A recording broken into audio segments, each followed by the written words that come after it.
When it comes to horror films, one doesn't usually think, well, they'll think of usually a lot of household appliances that will come to life and are usually possessed by a force of evil. However, no one really thinks of a object that would be evil that would try to take over your life. In this case, today's topic of a film, Evil Bong, from Full Moon Studios. So yeah, and today's film is about a evil Bong that wants to take over the world after it brings you to its dimension. Interesting concept. Let's talk about it. Greetings and salutations today.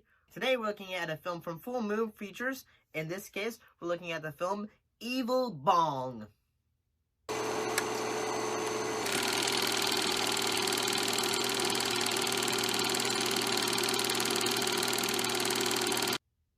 And you're probably thinking, like, Evil Bong?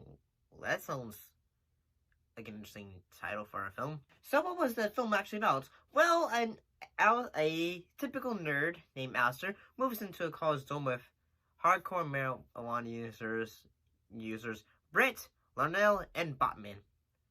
Larnell orders a giant bong that proves to have strange magical powers.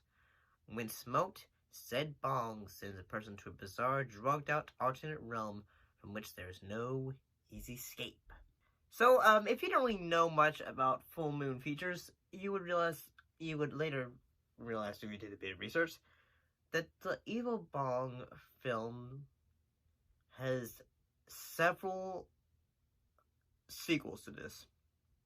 And you think, how many could there actually be? And honestly, it's surprising.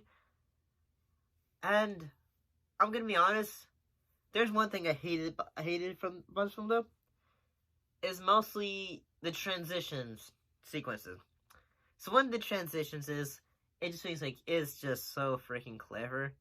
And if they say, I freaking get it. It's a transition sequence where it does reggae music and like we just flying in the air, like, you know, like a spin or something like that effect. You know, like, say the typical, like, effect you see in Christmas movies, like the bad ones where, like, it does a transition effect where it has, like, Christmas ornaments. Picture that, but with, weed and smoke. Yeah, like, say, most of the characters in this film are mostly just, like, stereotypes. Like, Bachman, he's the surfer, stoner kind of like. He looks like a surfer. And, I'd also say he's like a ripoff of Shaggy from Scooby-Doo.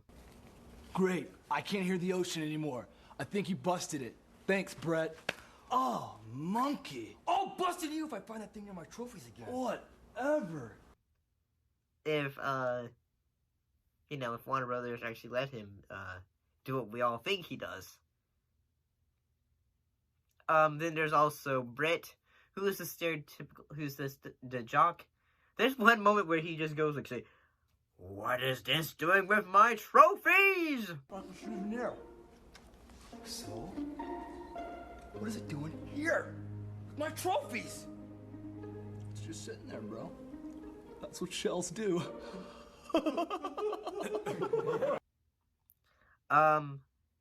Heck, the actor, Tommy Chong, as Jimbo Leary, he gets, like, in the poster for the film, he gets top billing. Yeah, I'll be honest, he's barely in this movie. He's, like, in it for only, I'd say 6 minutes. You sound worried. No, you don't want to do that now. You don't want to make me angry.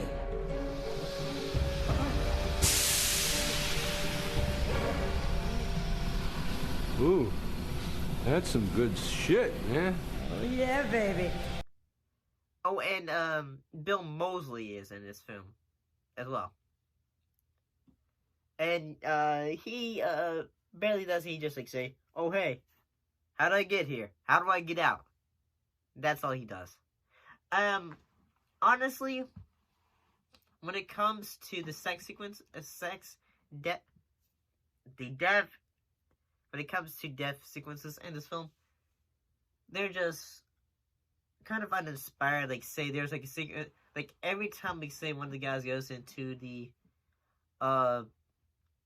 plane of existence, at the place of sin, I guess. There's like suddenly one guy goes say, "Ooh, girls," and then one will go like will sit on his lap, and then say, "Ooh, you like my breast?" And then the girl will show him her breast, and then suddenly.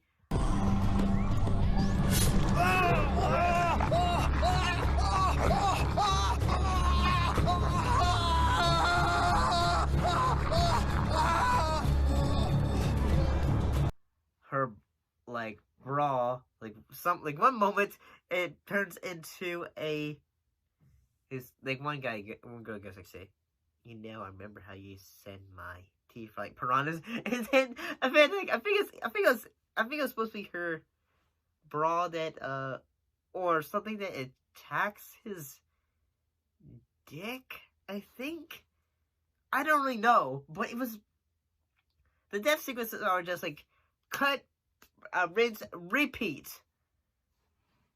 And honestly, yeah, the thing that keeps you going for it is like you feel like, okay, we've seen the death sequences. We feel like, can it get more creative?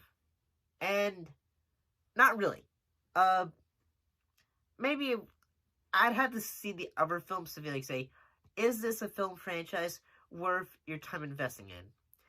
Sort of like how the killer puppet films, like the first film is just it's a slow burn, but as that film franchise on, it went crazier and crazier, and eventually it has Nazis in it.